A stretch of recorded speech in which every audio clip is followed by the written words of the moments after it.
वंचित बहुजन आघाडीचे युवा नेते तसेच बाळासाहेब प्रकाश आंबेडकर यांचे सुपुत्र सुजात आंबेडकर यांच्या हस्ते धुळ्यात अनेकांनी पक्षप्रवेश केलाय।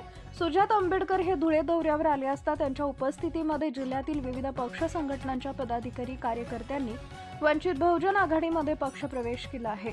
येणाऱ्या अनेक स्वराज्य संस्थेच्या निवडणुकीमध्ये वंचित बहुजन आघाडी पूर्ण ताकदीनिशी लढेल असा विश्वास देखील त्यांनी यावेळी व्यक्त केलाय। यावेळी सेवानिवृत्त महार रेजिमेंटचे पदाधिकाऱ्यांनी देखील युवा नेते सुजात आंबेडकर यांची भेट घेतली।